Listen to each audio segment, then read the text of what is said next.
Great. So we're going to start. Thanks everyone for being here on time. Yes. And we would like to make sure that we start on time as well. So my name is Rima. I'm the founder and CEO of Ardy Marketing. And what we're here going to do is just every month we give a webinar. It's a free one hour webinar that we do, which we started back in 2020.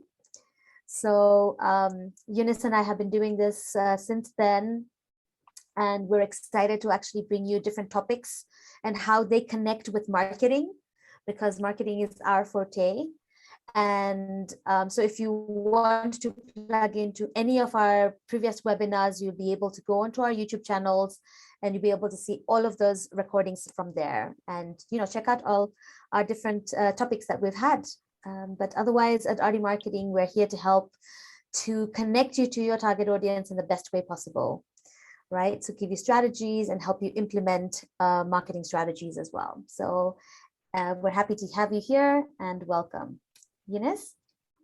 So thank you, Rima. Hi, everybody. Welcome to this webinar. My name is Eunice. As you can see, I'm the founder of My Biz Marketer, which is a digital marketing agency for startups. Primarily, we provide go-to-market strategy, helping folks execute and connecting with their customers.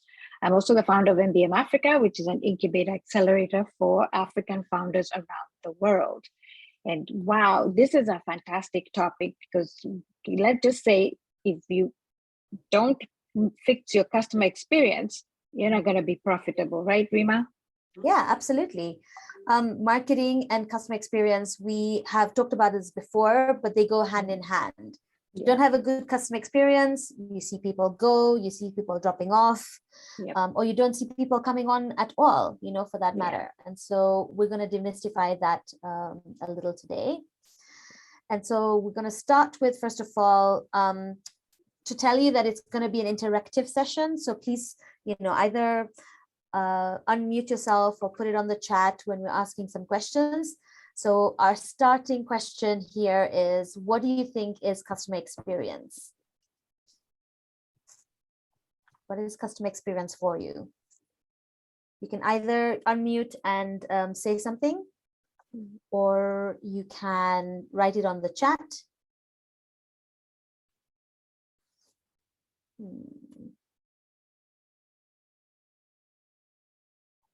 What is customer experience for you?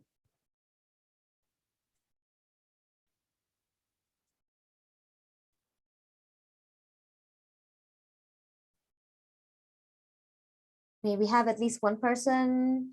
Oh, Lawrence, come on, you can tell us, right?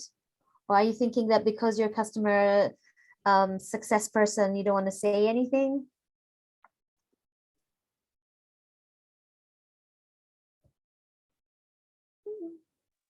Don't feel shy. I can give it a shot. Yes, Emma, thank you. Nice to see you here. Nice to see you as well. So I think it's, I think customer experience is, in essence, what we all do, how people experience, whether you're in service or product industry, how people experience your service, how you sell it to them, and what their journey is as you give them that service or sell them that product. So it's it's the essence of just everything, what you do, because we're all in it for the sake of the customer. Yeah, I love it. That's great. Thanks so much. And that makes a lot of sense. Yes. So that's part of exactly what customer experience is. Here's the next question that we have. Okay. What is the difference between customer service and customer experience? What's the difference? Because we kind of use that interchangeably quite a bit, right? Yes, we do. We use customer service, we use customer experience. How is a customer service, or how is a customer experience? What's the difference between the two?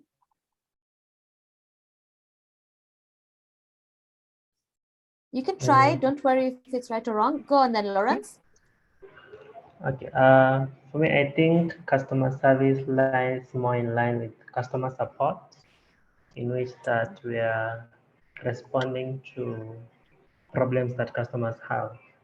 And customer experience is majorly focused on improving it's like bringing new things or improving processes where the customers are complaining about them or not, just to make things better, not because they are failing, but because they should be better. Yeah, that's lovely. Thank you so much for that, Lawrence. You're kind of hands-on, bang on that as well. There is a complete experience. Yeah. And here we go. So how does customer experience plug into marketing? So here is Eunice and Rima, all about marketing. And then all of a sudden they're talking about customer experience. Why? Yeah. Why is that? So today we're going to demystify that for you. Okay. Yeah. So what she will cover for us today, we're covering understanding what customer experience is. So CX, when you see CX, that means customer experience. Yep. Who is your target market? Customer touch points, customer experience for growth and retention. We want growth and retention for our businesses. Yep. We'll touch on reputation marketing, and then we'll take some Q&As, right? So this is what we're going to do within the hour. So, Eunice? So Lawrence just to explain to us what customer service is, right? The practice of providing existing and potential customers the support to enhance the satisfaction with the company's products or services, right? So that's what it's defined as. Now, why we confuse customer service with customer experience, we think because the customer is experiencing us through the support process, that's what customer support service, that's what customer experience is. But customer experience solidifies the promise we give to our customers. If we promise to treat you with integrity, we promise to deliver the right products and the right services to you, then that's what experience is. Now, support is when somebody has a challenge with the product and services that we have, and it just didn't quite go right. We try and fix that. So you're calling a customer on the phone and say, the customer calls you, and most of the times the customer calls, hey, I bought this from you and it didn't work the way it's supposed to do, and you resolve that. And then there's a customer experience through that resolution of that problem. So that's why those two people use them so interchangeably, because they think it's the one and the same thing. But the experience that the customer has when you're giving them support is part of the customer experience. Correct. Exactly. Right. Yeah. Carry on, Eunice. You want to do this? Sorry. I got choked up a little. So where the channels of supporting customers are many. So you've got your phone, your email, your chat, video chat, social media, self-serve when you do a knowledge base where you've got guides and FAQs and all that, so that if a customer has a challenge and they don't have the time to call you, they can go through your website and look that up, or go to your Facebook, look up the answer, or even using the chat feature, be able to interact with the chatbot that answers the questions that they might have. These are fundamental way to then provide experience through this channel. But for the most part, we overlook that part of marketing, that is customer experience, just thinking that these channels are just for support. They can also additionally deliver experience. Absolutely. And one of the things that whenever I think about self-service is, like, for example, your bank app on your mobile. Yes. Right. So that's a beautiful way of doing self-service. You don't go into the bank anymore. It's you're serving yourself, and that's the best service that anyone can provide to a customer, to have easy access to their money, to be honest. All right. That's one of the things that we can do as customer service.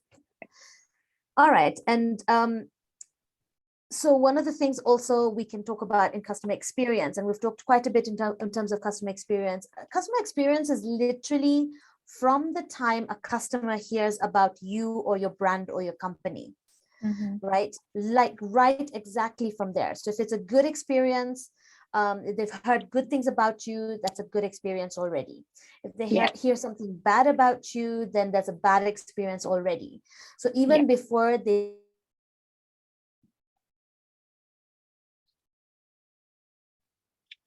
Oh, you're frozen there, Rima.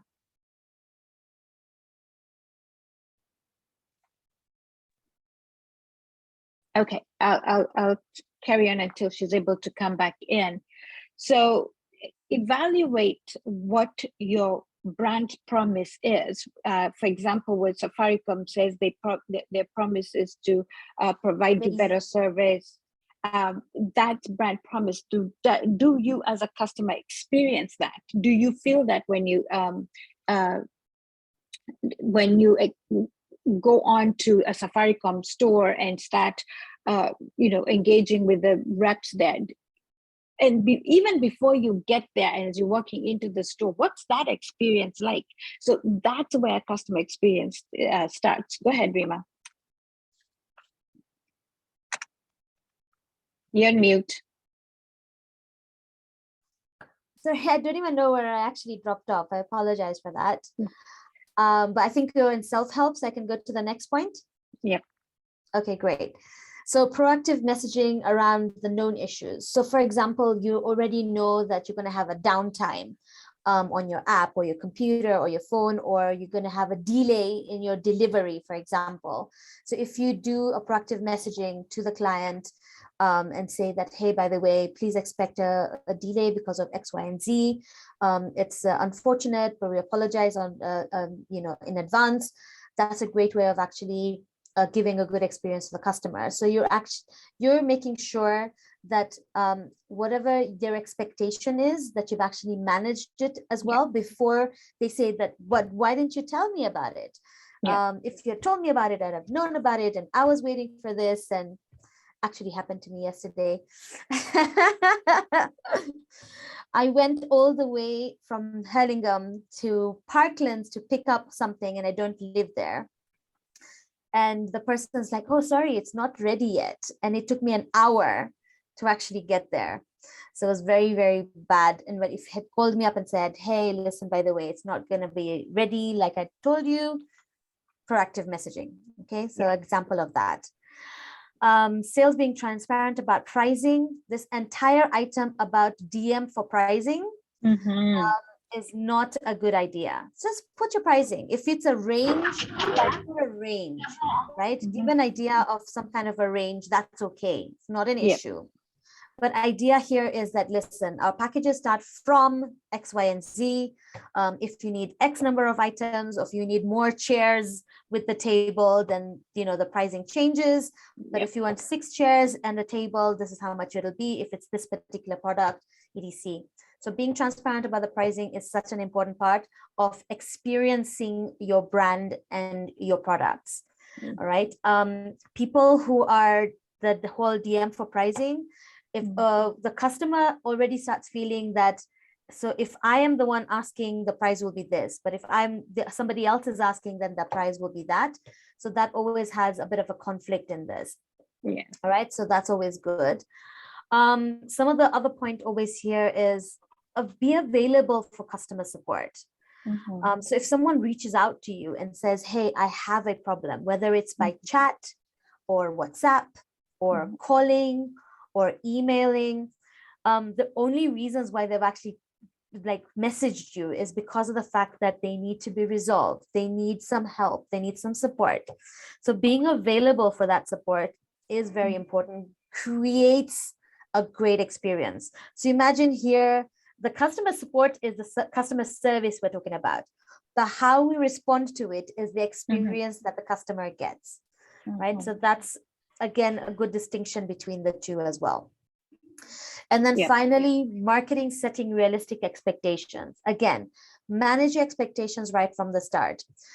One of the reasons why this is also over here is if you've seen, sometimes the messaging tells you, oh my God, you're going to get the best experience. You'll get something in 5 minutes, and haven't known where they are, what they're 5 minutes in Uganda. What do you mean by that 5 minutes, right? So marketing is when communicating, need to set up that realistic expectation. So if it is 5 minutes within a vicinity of 5 kilometers, that's a different case altogether, of 1 kilometer or whatever, and you can say, look, if it's not, then this is what it is. But however, the problem comes in when marketing says, we give you gold, and by the time you get it, it's actually not even bronze. And that means that it works on your bad reputation. So that you're creating a bad brand reputation for your business and for your products and for your services.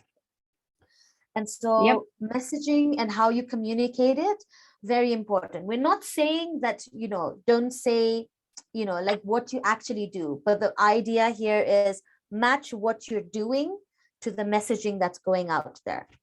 Exactly. Okay, so again, Absolutely. a nice way of actually tying customer experience with the marketing aspect as well. Yep. So customer experience management. You didn't know you had to manage the customer experience. You do. And in fact, that's why we're talking about the customer success manager being a role that most businesses today need. We're building community around our customers. So therefore, we have to manage that community. And in managing that community, we manage the experience that our customers have when they are, coming to us for whatever problem that we're solving for them, whatever product or service we're delivering to them. So remember this, from the minute they read your message on the billboard, they're beginning to experience your brand. You've said something, as Rima was saying, that marketing message is setting expectations. So we've said, oh, we're Safaricom, we're going to deliver the best service ever. Your data will never let you down, or M-Pesa will never be out of service. We are promising you that you will never experience downtime, right? We know things happen. Now, something happens and M-Pesa is down. What should Safaricom do to manage the customer experience? Is proactively maybe message all the customers, say, hey, heads up, our systems are going to be down, and this is the length of time we think they're going to be down. And if they feel that it's going to be down longer, they're keeping you abreast of their delivery to resolving the issue, right? So what happens if they go dead quiet? They don't say anything to you. You're waiting and waiting. You've got customers wanting to pay for the goods and services, but they can't pay because M-Pesa is down. So Safaricom has affected the way you do business. So your experience with Safaricom then now is not great. So Safaricom's understanding of your customer journey, thinking, oh, we've got vendors or we've got merchants or we've got businesses need to transact, and anytime that our M-Pesa platform is down, they are going to be losing business. So they understand if it's servers they need to have for backup and routers so that you do not feel the effect of it being down, is it important. Now, when we say that they need, brands need to make a connection to you personally, it's them understanding how you like to buy from them. So I like that when I get on the M-Pesa app, I can instantly use it without having it fail, right? Or when you go to Art Cafe, the waiter comes right away and asks you what you want. So connecting with you is being responsive to you, right? And responsive when they ask questions of how do you like your coffee, and they'll tell you, hey, if you like milk, a lot of milk in your coffee, and for some reason they don't have milk, they'll find an alternative, understanding they have to make sure that they deliver what they promised to you as a customer. Then now you come to tracking the feedback that customers give you. And feedback is inevitable. And if you're not actioning that feedback, you're losing an opportunity to learn, improve, and better your customer experience and better your customer support. So look out for feedback and ask for it, so that then you can improve that customer experience.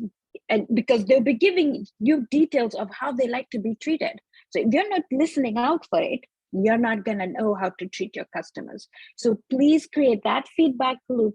When somebody comes and enjoys that coffee at Art Cafe, let there be a feedback card that they can fill in information. Oh, I was here, they blah, blah, blah. I had coffee, but they didn't have milk. They gave me an alternative, and I love that experience. So now you at Cafe, they know, hey, be sure you give customers options when you don't have the product that they want. So that's the way to get to delivering good customer experience and managing it.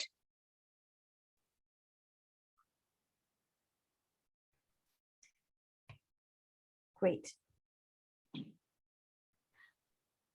So Eunice and I know 7Ps of marketing quite a bit. This is our basic tactics that we use to get to our customers, right? For any of our tools, this is one of the tools that we use when we're doing market audit, market strategy, go to market, whatever that you want to call it. And as you can see, so if you haven't been familiar with the marketing mix, it started with, like, for example, 4 of the marketing mixes that we talk about, which is price, place, promotion, and product. Okay. Now, process, physical evidence, and people came into place because of the fact that all of this connects with your customer experience. All right. Your people, which is your internal people, as well as external, which is now your customers, your stakeholders, that comes into play, and how you actually connect with them. Process is like, what are the ways that people connect with you? Is it on your website? And when they come onto your website and they're actually on their mobile phones, how is their experience of going through your website on the mobile? Is it mobile responsive? You've probably heard, is this website mobile responsive? What does that mean? It means that, is it easy to navigate on your mobile, this website that generally would look okay on a PC or a laptop, right? So that's one of the ways to make sure that the user experience or the customer experience or user experience is actually nice and seamless. They can get the information that they need directly from your website as well, right? So that's definitely helpful. And of course, people, you've got how you're treating both internal, external, physical evidence. Eunice talked about it. Sometimes it's also not just where your physical space is, but also what your customers are saying about you, right? So we wanted to, again, use the customer experience and connect with you in terms of the marketing aspect of it. Right, Eunice? You're right. So Rima's talked about the P's, and those are important because they give you the message, they guide you into how to then deliver the service you need to deliver. Now, there are 4 types of marketing segments that you need to care about. They're geographic, demographic, psychographic, and behavior. Now, I don't want to go into this because this is all the marketing speak, but we wanted you to connect back to where this all starts, to be able to deliver customer experience. Understanding the geographics is helping you figure out what area are you servicing and how I then be able to design how you deliver that service, right? Then who are you speaking to as far as demographics are concerned? Is it women at the age of 45 to 65? Those demographic information. Then they go into psychographics and behavior. Those things are important to be able to tailor the message and be able to tailor the customer experience. So when you ask yourself, okay, so how do we design a customer experience? Begin here, understand this, so that you say, okay, we are a golf course and we want to make sure we deliver the ultimate experience of golfing in our golf course, right?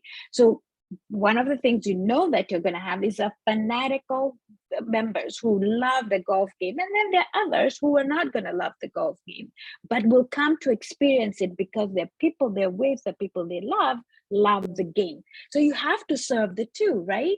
But the people who are probably paying you the biggest chunk is the golf players. So this is how you then design the experience. And you notice how clubs have some places to drink, hang out. The rest of the guys are playing golf, others are just hanging out, having something to eat. So that experience is able to incorporate both demographics and both types of customers in your space. So always look and gather information about the customer that's coming in, find out what they like, what their favorite colors are, even their favorite team, because that is going to help you connect with them further. Yeah, and I just want to add one more aspect of it, as simple as knowing what is the behavior of that target audience of yours, right? Yes. Do they buy their bread or when they're going home in the evening, or do they buy their bread to go home like in the early in the morning because they can't find it. So what is the behavior of your customer? And if you're a kiosk, then you want to make sure that if your customers always come in the morning at 6 o'clock before they go to work to get their fresh bread, then make sure that you're stocked up by that time.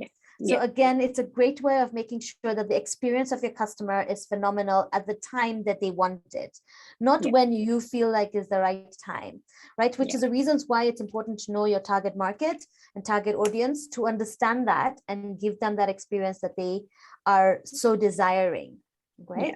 So that's just an example, like a simple example that I thought I'd just throw in for you as well. Eunice? All right, so you've got a customer and your business mainly is to make sure you keep attracting customers, so you keep making profit, you make them happy, so you retain them. And by retaining them, you're doing what we call making sure that you're sustaining your revenue model as best as you can. And in addition to that, it's getting them to refer new customer to you because of your good experience and the good products that you sell. And in fact, the product may not be that great, it may not be perfect, but if the experience is great, it compensates for where your product may be or service may be not up to par, which we are always and constantly developing the products and improving them so that we are able to match up and rise to the occasion of what our customers want. So remember, your customer is king, but also the person that is delivering the service or the product to that customer, them understanding that customer to be able to give them that kingly experience is going to be crucial. So if you recognize the customer is king, but you've not trained up the team to support the support team or whoever it is, the sales team or marketing team to connect with the customer, then the experience gonna fail fast, right? So one of the things we recommend is even looking at something we call the customer effort score, and where you try and gauge where the customer is, how the customer experiences the product from the highest level of difficulty to the lowest. So if they have a challenge buying bread in the morning, every time somebody comes to the kiosk, it's 9 o'clock and you have already run out of bread, but most of your customers come in the morning. You have to try and resolve that, and they will explain to you why they come and buy the bread from you in the morning. It's because by the time I get around, bread's stale. In the evening, bread's stale or it's gone. So I'd rather catch mine fresh. Or I need to buy the bread for the office, right? So understanding that, and then getting that product in the hands of your customer in that at the right time with the right experience winds up creating that repeat business that you're looking for.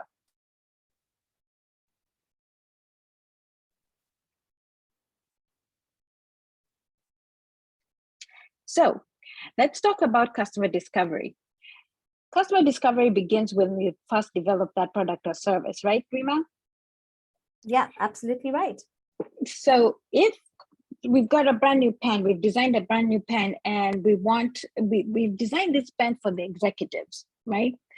How do we discover which executives will buy? Because not all of them. Remember, you can't market a product to everybody, right? It's by going out and talking to those customers, to those potential customers that you think are the customers, and then they give you feedback. And when they give you feedback, oh, I'd buy that, and they buy it, then you've created a customer. But when they come back and buy it again, they retained it. You've retained a customer. So the discovery journey is when you go up and first introduce your product to a customer and tell them this is why this product is perfect for you, and then create such a experience that they then will want to buy from you again and again. Keep testing those, testing out the assumptions that the customer has about the product so that you improve it, but then they repeatedly come to you. What I see as business owners doing is circumventing the whole customer discovery, which helps you understand the customer, going all the way to selling in the hopes, what we call the spray and pray, that that anybody will buy Something it will and everybody will buy. Yes, and we go wrong, because as soon as something new and shiny comes around, off goes the customer, because you didn't convince him that or her that this is the product for them. So go through the discovering the customer, especially when you're entering new markets. So if you are, so we were selling pens in Nairobi, now we're going to sell them in Nakuru. Let's test that market. Nakuru want these pens, or maybe they want a different color pen. They don't like the green pen. So you then discover who the customer is in Nakuru, because they're not always going to be identical to the ones in Nairobi. Yeah, and also, for example, if you're in a particular market and you want to know who is the niche to that particular product that you're selling. So you want to get to know who that niche is. It's not everyone that's going to purchase your product or your service. So you want to know who is that niche and how to actually get to them, right? Yeah. And of course, listening and asking is the most important part of it. Yeah. Yeah. Carry on, Eunice. So we've got the customer wheel here, the elements of getting this customer experience right and keep in maintaining profitability, right? We've got those insights we talked about, the psychographics, the behaviors, the demographics, all that detail. And now you've designed a value proposition that connects with this target audience that you're reaching out to. And hopefully you've even segmented further and said, hey, not only am I looking for this customer, but they're in this region and they only buy this type. And you focus on them greatly.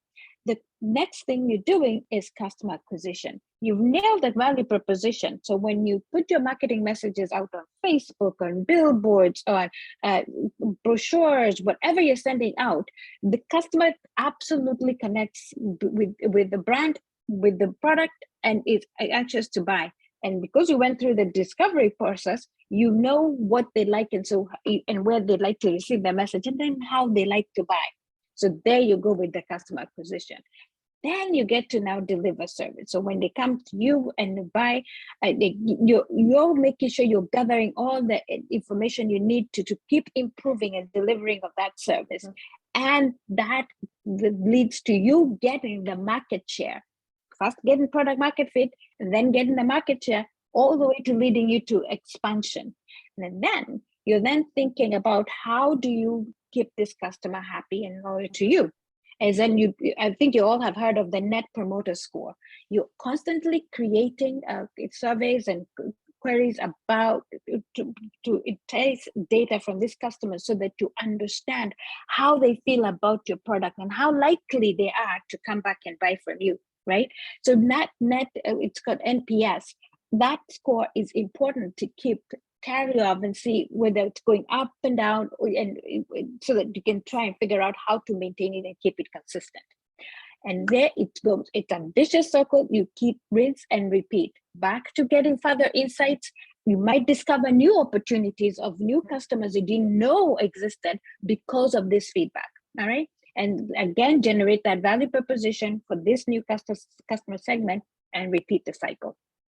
Yeah, absolutely. And just to reiterate what Eunice has said, is that business grows if you're getting new customers and you're retaining existing customers as well, right? Exactly. So that's what's important. Yeah. And so the reasons why you're retaining customers and getting new customers is your experience as a brand is actually what they want. Yep. So here are some of ways that you can actually reach your customers, both potential as well as existing customers. Some of the places that you can be able to get like your customers is email marketing. A lot of people who are in this webinar may have heard about the webinar through the emails that we send out. You could have actually gotten an SMS maybe reminding you, for example, that this webinar is happening in 30 minutes.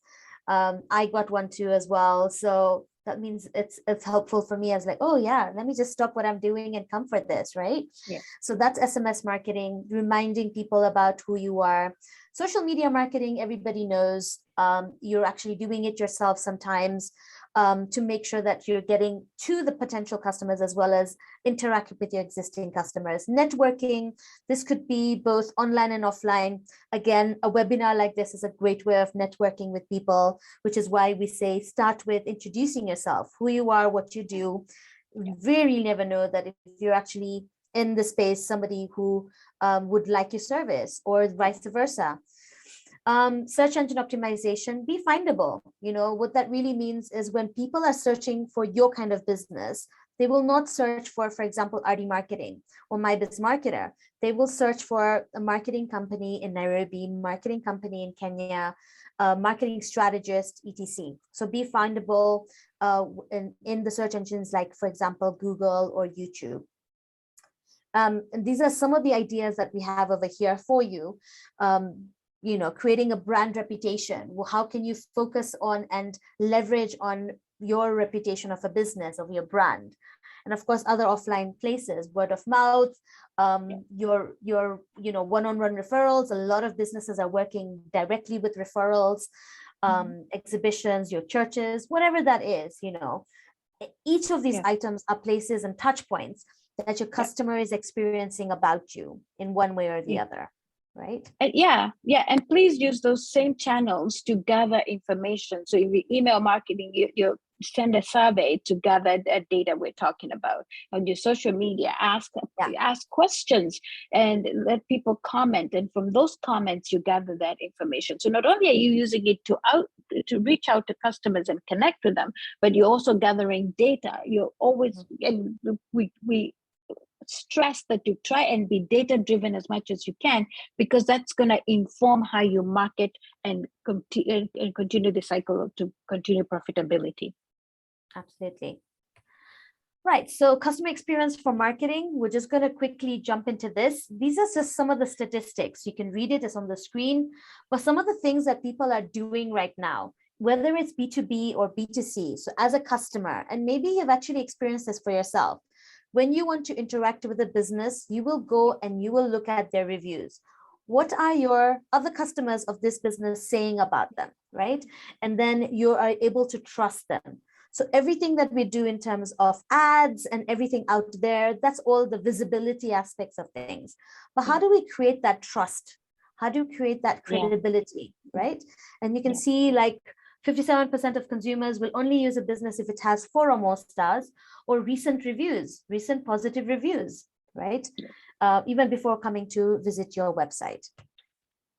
We've and also quickly, found, could I add, Rima, yes, that of course. Reviews may be written online for everybody to read, but there are reviews that are verbal. When I refer Rima to somebody, that's a review, and Rima then buys because of the trust I have with that brand. So remember that experience will cause somebody to spread the good word about your good business through word of mouth.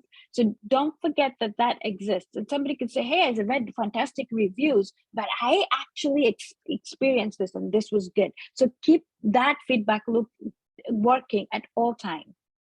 Yeah, absolutely. Again, another, we asked some questions to some respondents, and they said they would prefer going with a business that has 5-star reputation, great reviews, rather than the cheapest service, for example, right? Exactly. I think we all know that cheap is expensive on the long run. So, rather go with an expert who is actually good at their business, right? Here's another example, right? Without 10 recent reviews for 5 stars, your business isn't trusted. So you can have 6 to 10 reviews, and maybe this is something that you need to look at. If you haven't created a Google business profile, please go ahead, and the first step closer to getting your reviews is creating your Google business profile. If you would like some guidelines on how to get it verified, let us know, drop us an email, and we'll be able to guide you in terms of who's the right person to speak to get your Google business profile verified. Okay. But very, very important part of getting those reviews coming in. As you can see, a positive reputation online helped customers trust businesses and convert. Here's the thing. We want more conversions in our businesses. We get a lot of leads coming in, but how do you get that conversion much better, right? So that's one of the things, again, that experience of your existing customers can influence your potential customers coming in. Okay. Again, including reviews, not testimonials. reviews on your website can actually create that trustworthiness as well. Yeah. This is all from Bright Local Consumer, who have done this survey. So what's holding people back from managing and building their reputation and collecting feedback? So the biggest thing that we've heard from local marketers is that they do not have the time to collect this review or this feedback. And I think that, it should be part of your process, guys, right? Yeah. Very easy way of doing it is the same way that you wake up in the morning and you brush your teeth and you comb your hair and you put on your clothes and you eat your food and then you go out of the house, right?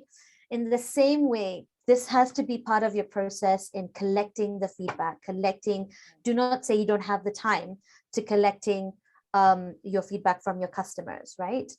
Yeah. So prioritize, please prioritize. Yeah, absolutely. And then what stars ratings should you aim for? One of the questions that we were asked about, what kind of star rating should aim for? As you can see, Bright Local Consumer says consumers, 57% of them say 4 or more review stars is what people trust, right? Anything less than 3, people don't even click to come to your website. In fact, they would just be like, we're done with this one. We can see that they're 3 stars, means that they're not actually up to par. Yeah. Right, Could I Eunice? quickly add? Yeah, let me add here too. Depending on the type of business you are, consider hospitality, like restaurants and places like that. Having a 2-star or 1-star will really kill your business, right? If you're a service, say we're marketing service, it doesn't affect as much because there's an experience built in with delivering marketing services. But if the experience delivering food to a table is a 1, or nothing, how that's going to affect how people even see your business and even want to come and eat at your restaurant. So consider which industry you're on. Even healthcare, if your healthcare facility is rated as a 1, I wouldn't trust my health with you.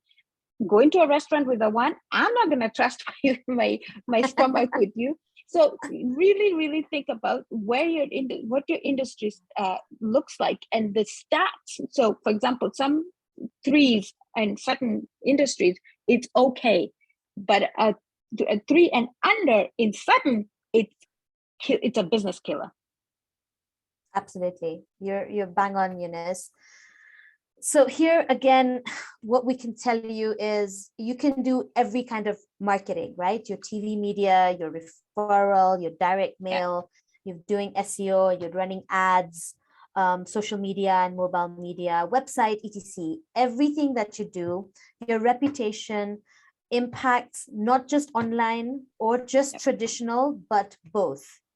Both of your reputation is important, including your word of mouth referrals, right? And so it's important to get that word of mouth referral directly onto online. It says visibility, which is now the ads and everything that we're running to create that brand awareness, minus the credibility, which is now no reviews or bad reviews, is little or no conversions. Okay, and we want to increase that.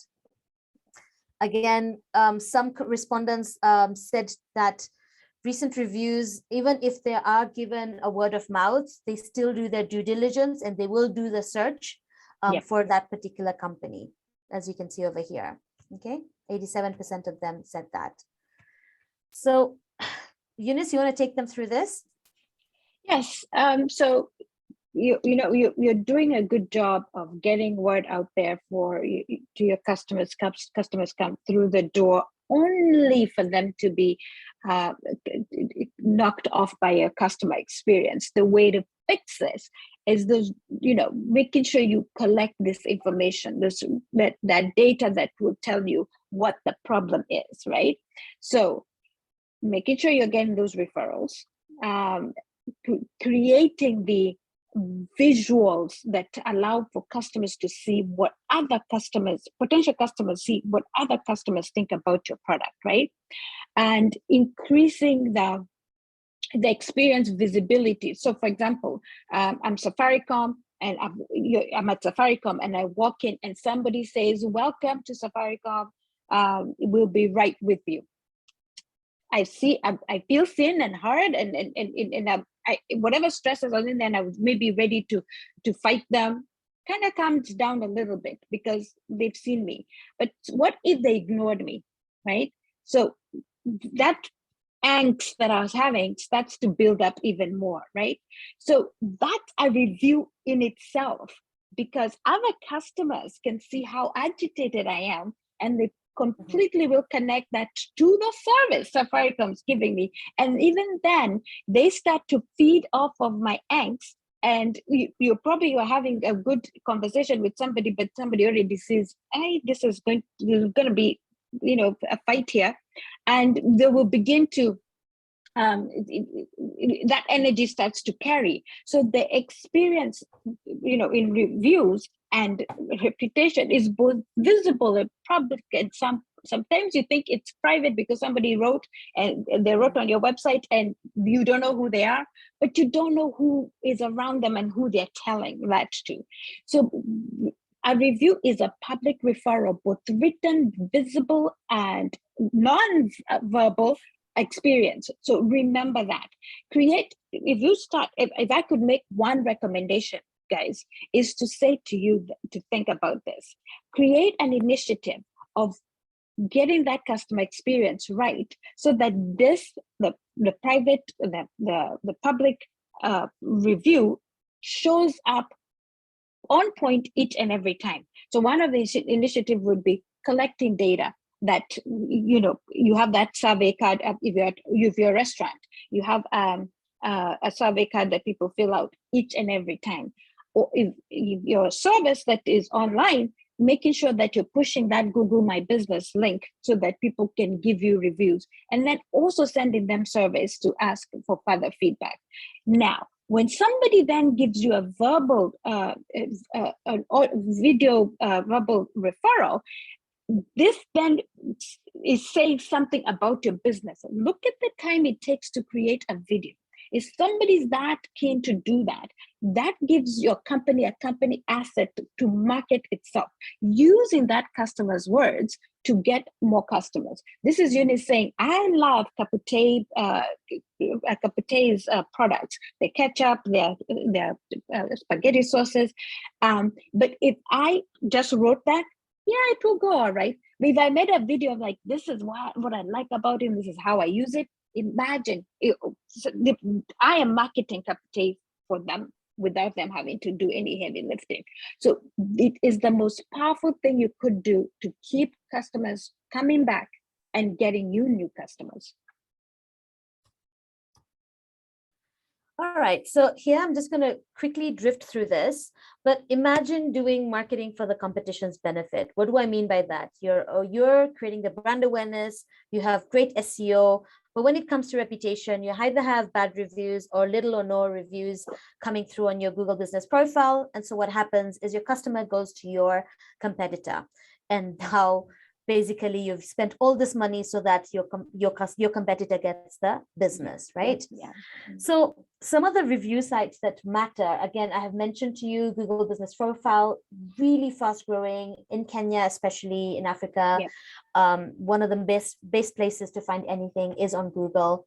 Yeah. And again, a question would be like, for example, how can you respond? Like, you say, oh, someone's given a review, let's just leave it that way. Please do not. Right? Respond to each and every review. Respond to each and every review and respond to them as quickly as possible. All right. In fact, when people come to your business and they see that you haven't responded to negative reviews, also works really badly for you, right? So, yes. Yeah. And how you respond to negative reviews makes such a huge difference for your potential customer. Yeah, absolutely. It actually then enhances the experience, because then I know if I had a bad experience in your company, you guys have it down packed on how to resolve it for me. So the anxiety I'd have had and building up with me will calm down a little bit, because they're not going to ignore me, they're going to sort me out, even though I had a problem. And that will keep me coming. I have no problem then. So that's how customers think. If they don't see you resolving an issue and you're seeing a big bashing going on your product, talk and keep it public. Don't delete it. Act on it. Take that Yes. opportunity to educate your customers. Yeah, absolutely. Right. 53% of consumers expect businesses to respond to a review within a week. Right. So that's like, Yeah. if you go beyond a week, means that, Yeah. again, You don't care. the bells go ring. Yeah. Yeah, bells you don't care. It's a red flag. Yeah. We talked about reputation marketing, and I want to introduce reputation marketing and what that means. It really is brand marketing and reputation management put together, and it helps you build a 5-star reputation by leveraging all your positive qualities across multiple platforms. Anything that your customer pretty much says, and that's what's important, right? Yeah. Ask yourself this question: why do your customers like you or your business? Why do they like you? Right? I mean, I'd like one person to like unmute themselves really quickly as we're finishing this webinar to just tell me, why do your customers like you or your business? Anybody? Hi, Rima. It's Hey, me Emma. again. Yay. I think our customers like us, and because we're nice.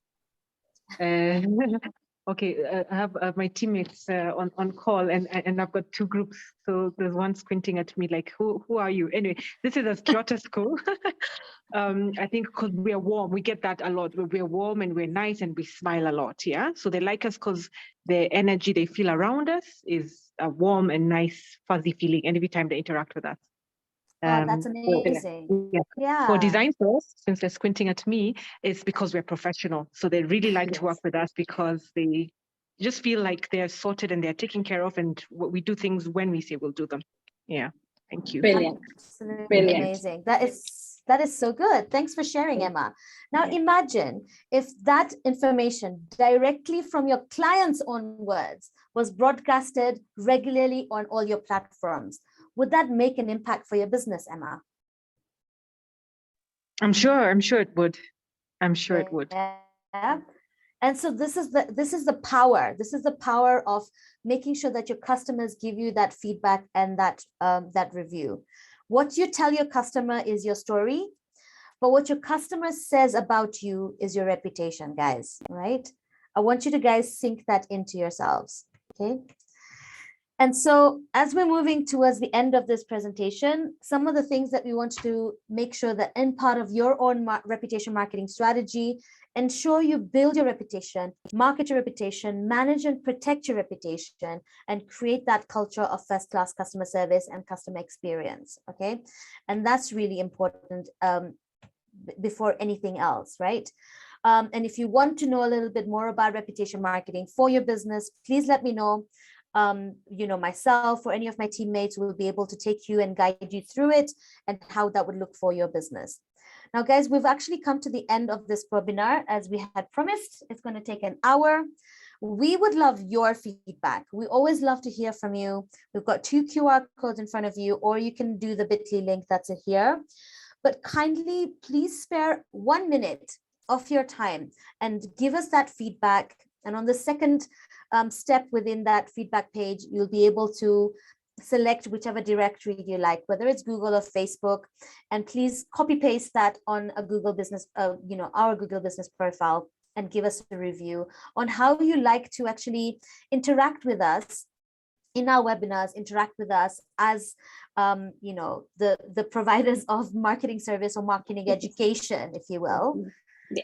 And that would be we'll be very, very grateful for that. So one of the things that we are going to tell you also is, as usual, we have our monthly webinars coming up. 27th of October is going to be our next webinar. It's talking about product marketing. How do we do product marketing? We always talk about brand marketing and, creating that awareness for the brand. But we're kind of going into like the individual product marketing aspects of things. And so if you want to join in for that, please feel free and register for that webinar as well. But yeah, we can take your questions right now. Any questions that you have, we're here to answer them for you. And thank you do we have any in chat? let's see. Oh, I can't see mine because I got booted off of Zoom. Okay, I will have a look. Eunice, 1 second. Let me check. Let's see.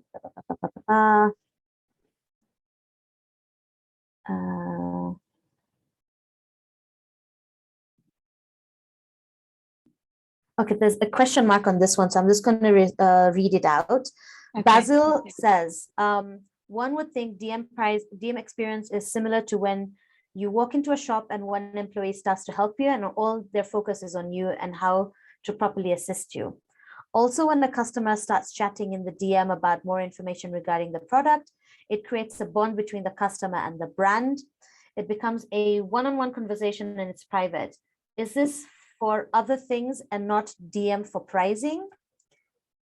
That's the question.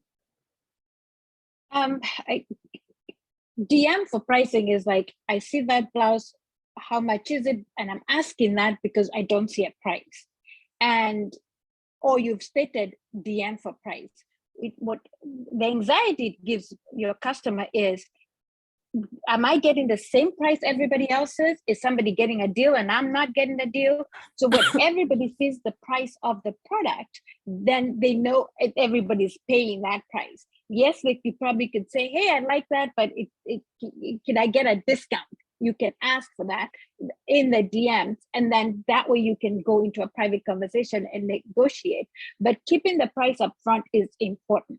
Now, when you're having conversations in all channels, social media, email, whatever, about the product and services, and especially the ones that are likely to be public, for example, your Facebook Facebook page, and you're commenting or discussing with the customer, you probably don't want to keep those private unless the customer is giving you private information, like their M-Pesa information or that kind of thing. Then keep that private. You want to show how you want to show this whole interaction out so people can understand how you work with your customers. You hide that, then they don't know, and they shy away from pulling the trigger in converting because they don't know what the interaction would be. That's why we're saying, even when there's a bad review and you engage, for example, oh, I paid for this and I didn't get the product, and say, oh, tell us more. Okay, the product was supposed to come at this time, it didn't. Can I get a refund? You're saying, yeah, we can get you a refund within 24 hours. And then within 24 hours, you go back in that comment and say, refund issues, please confirm you got it. And the customer comes back and responds they've got it. What that does is assures your customers that, hey, if there's going to be an issue, you guys are going to help me resolve it. So they'll have all the confidence in the world to buy, even if they've heard somebody say that they didn't get their product. The confidence will be there to buy because they're assured if that product didn't get there or they didn't like the product, they are going to be assisted with this and it's going to be resolved. Great. I like that response. And yes, yeah. For DM pricing, no, but yeah, anything else, you can always take that. And that's why there's always the chat feature as well.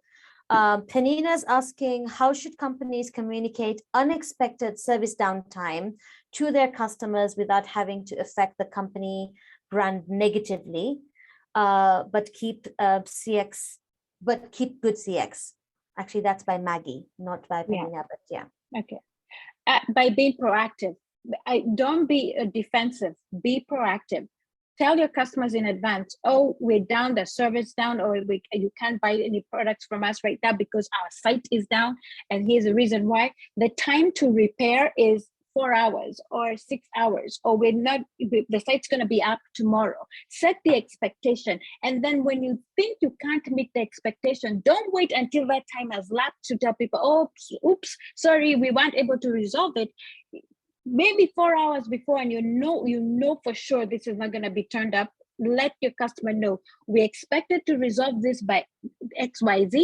It did not happen. We're still working on it. We apologize and always apologize for the inconvenience. And this is the new expected time of resolution. Now, should they need service while you're down? make that a surety that, hey, if you need support and assistance, you still can reach out to us via email or Facebook or whatever. We will talk to you. For example, they've already ordered a book, a product, and they didn't know what's happening with it. Continue that level of support. Just because your site is down, don't mean everything's down.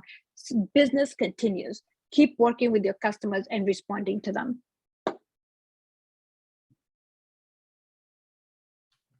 Good stuff. I do not think there's any more questions, but if you are asking, would like to ask a question, you can unmute yourself and ask us that question.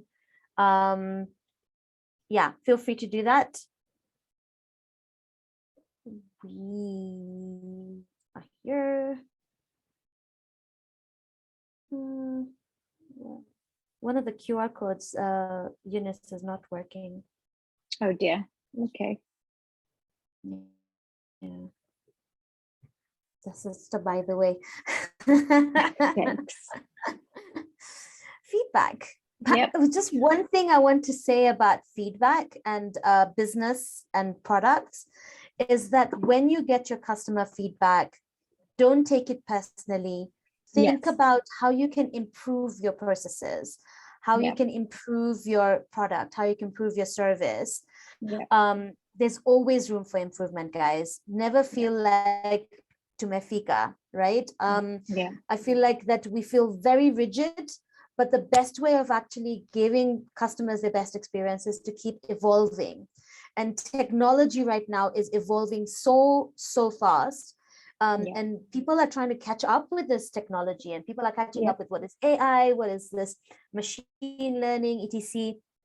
And those are some of the things that are actually helping to improve that customer experience for our existing customers as well as potential customers, right? So don't feel like, no, but this is how it is, take it or leave it. No. We created this for our customers, and our customers are constantly telling us that, no, but I need this and not this. So then how do we keep evolving and changing and providing that? Think from the need of a customer rather than what he wants or she wants. But there's always that room for improvement in terms of a process. And keep communicating. You're updating your products, you're updating your services. Please let them know. Don't shy away from SMS marketing or email marketing. Quick updates to your customers. If you're celebrating something, it's your 5 years in business, celebrate with them. Let them get involved and connected with you. Every opportunity you get to communicate with your customers in whichever platform it is, take it. It can be an opportunity to entertain. It can be an opportunity to engage. It can be an opportunity to celebrate a customer that has been with you for the longest time. Celebrate them. Free gift, discount, something. Everyone will see that and will love the way you treat your customers. And why not? I want to be your customer too, because I want to be treated like that. I want to feel special. And actually, the whole thing about customer experience is making sure the customer feels special, even when they're acting unspecial, if that's a word, because customers do act at some type of way sometimes. Okay, great. Godfrey, did you want to say something? Not really. Thanks. Okay. I hope today has been helpful to you and to everybody. We would like to thank you, especially from the bottom of our hearts, that you're able to join us today and join us for our even previous webinars that we've been doing to help you, educate you. If you do need services from us, please feel free to reach out. If you want to know more about reputation marketing and how customer experience connects with that, go to our websites, go to connect with us. Here are our email addresses right in front of you. But here we're here to serve, and we're here to help. If you're not the one who needs the service and you think someone else does, give them our contacts, right? And we're here to serve, and we're happy to help. But thank you so much, everyone, for your time. And I would like to wish you all a wonderful rest of the day, or if you're starting the day, a wonderful day. And we shall see you at the next webinar, which is on the 27th of October. Right, we have some couple of different things happening. I know Customer Experience Week is coming up. Yep. And so Customer Experience Week is in the next 2 weeks. And just to lead up to the Customer Experience Week, we do have one more webinar that's coming up.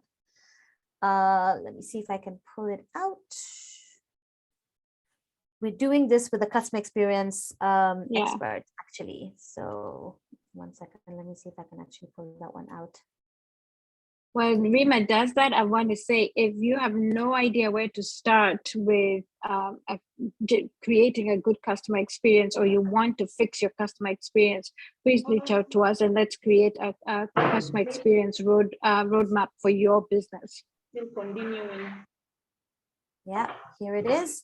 Next week on Thursday, just as we're leading up to the Customer Service Week, this is what we're going to do with Dr. Lucy, who's a customer experience expert. And it's free as well. You can register for this. We're excited to do this. That's all about celebrating the service, celebrating our customers, celebrating internal and external customers, both. Yes. So. Yeah. Thank you, everybody. All right, then. Have a great afternoon or great day wherever you are. Thank you, everyone. Thank you so much for your lovely feedback as well. Yes. Okay. Thank you, Lucy. Thank you.